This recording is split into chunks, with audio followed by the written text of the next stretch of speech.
Regency Hotel reservation. Maria Fesaladio speaking. How can I help you? Hi, good morning. I'd like to book a room at the third week of October. Is there any vacancies? Yes, we have an available room in that particular weekend. Can I have your name, please? RH Nicole Arenas. Hello, Mrs. Arenas. May I ask how many people for your reservation?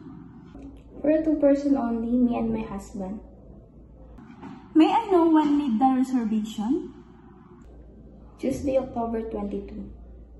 Okay, ma'am. What type of room do you prefer? Deluxe room, boutique room, or honeymoon suite? A honeymoon suite, please. We have a connecting room viewing the ocean. Well, I think a perfect view for your honeymoon stay. Would you want me to have it for you? If the room is available, I would love to see the beach. What is the room rate of the room? 30,000 pesos per night, ma'am, with complimentary breakfast, lunch, and dinner. And how many nights reservation for? 3 days and 2 nights. Okay, ma'am. What is the time is your arrival? At exactly 5 p.m. Thank you for the kind accommodation. It's our pleasure to give you the best accommodation, ma'am. Okay, that's great. Is there a phone number can you contact it? Yes, sure. My phone number is 0922-4589017. Thank you, ma'am. May I have your credit card number, please, to reserve a room for you? And what type of card it is? My visa number is 556281. What is the name of the card holder, please? RH Nicole Arenas. Okay, ma'am. The reservation has been made for the 22nd of October with the connecting room. Check-in is 5 o'clock p.m. And if you have any questions, please don't hesitate to call us. Thank you.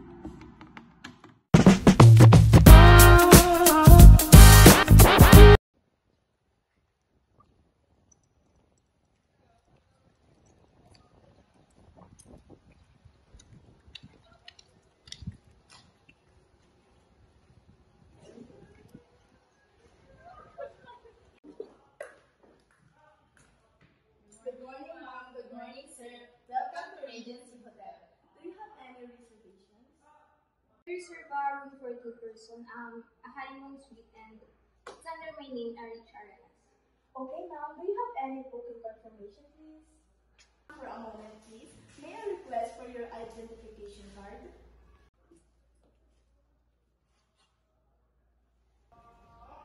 Thank you, ma'am. A moment, please. May I have your signature, please? Okay. Thank you, ma'am. May I ask the inclusion of the room? Of course, ma'am. We have a complimentary breakfast every morning from 7 o'clock to 10 o'clock, lunch at 12 o'clock to 1 o'clock, and dinner at 6 o'clock to 8 o'clock. And we also have an access to many of our places in the room. Thank you. This is your key card for your room, the access code to the hotel, Barry's internet. Stick to the elevator, ma'am, and when you get out, turn right. Your room number is 349. It's the end of the corridor. Good evening, Mr. and Mrs. Arenas. Welcome to Regency Hotel. I hope your journey was comfortable. It was a good trip. We're excited to be here. We're so glad to have you with us. If you don't mind, I'd be happy to assist you with your luggage and show you to your room. Would that be alright? I'll take you right up to your room.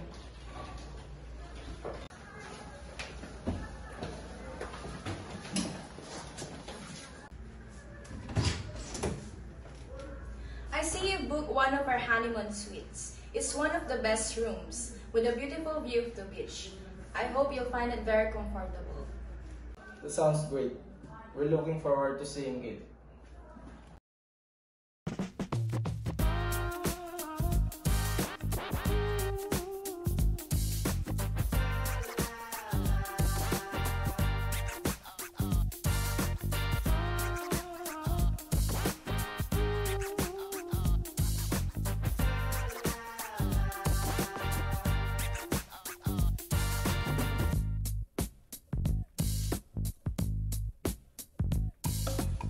this your first time visiting our hotel? Yes, we've never been here before, so we're excited to explore. That's wonderful. If you like any recommendations for restaurants or activities during your stay, feel free to ask. I'd be happy to share some local favorites. Thank you. Everything looks amazing.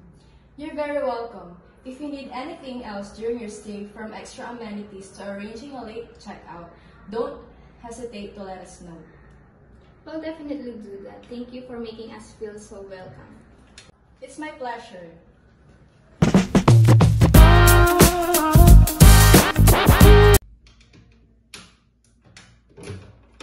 Hi, good evening. Hello ma'am, good evening, housekeeping department. How can I help you? Can I request a rollaway bed, 1 pillowcase and 1 blanket, please? This is Erich Nicole Arenas and my room number is 349. Mrs. Erich Nicole Arenas from A room 349. You will be requested 1 roll-away bed, 1 pillowcase, 1 blanket. Is that right? Yes? Okay ma'am, 1 pillowcase and 1 blanket is fee. However, 1 roll-away bed is charged that costs 500 pesos per night. Is that okay for you, Mrs. Arenas? Yes?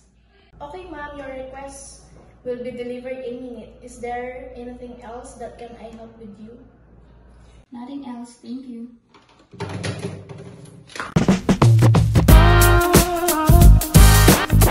morning ma'am, sir. Welcome to Regent's Hotel. How can I help you?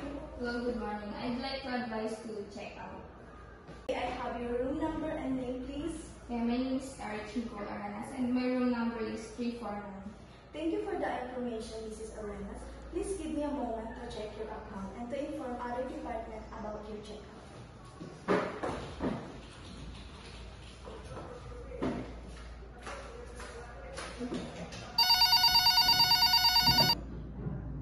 Housekeeping department, room 349, checkout please. Okay ma'am, on my way. Thank you.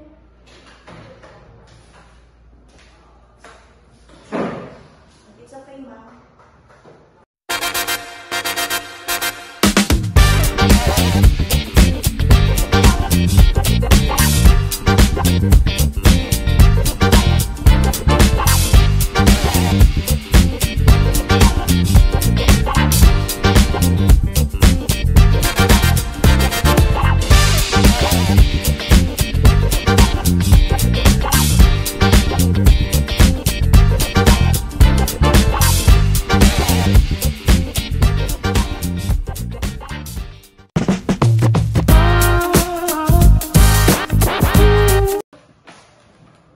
Good afternoon, Mrs. Arenas. This is Ronier Loyola from Regency Hotel.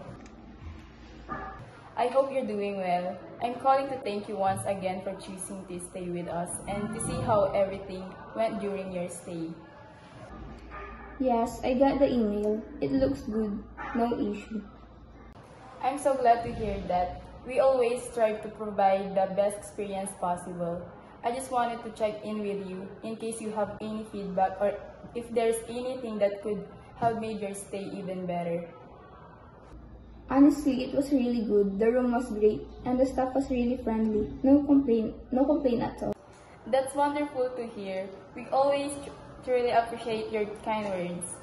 We're always looking for ways to improve, so if you think anything of big or small that could make your next stay even better, we'd love to hear it. Thank you. Also, I wanted to let you know that we processed your final bill and everything has been settled. You should have received an email with a copy of your receipt. Yes, I got the email. It looks good. No issue. Fantastic. I'm glad to hear that. Additionally, if you left anything behind in your room, please let us know. We're more than happy to assist with any lost item. Thank you for following up. I had a wonderful time and I'll definitely recommend the hotel to my friends. That means a lot to us. We truly appreciate your feedback and your recommendations. If you ever find yourself in the area again, we'd love to welcome you back. And please don't hesitate to contact us for any future stays or special requests. I'll definitely keep that in mind. Thanks again for everything. It was a pleasure having you with us, Mrs. Arenas. Take care and safe travels. We hope to see you again soon.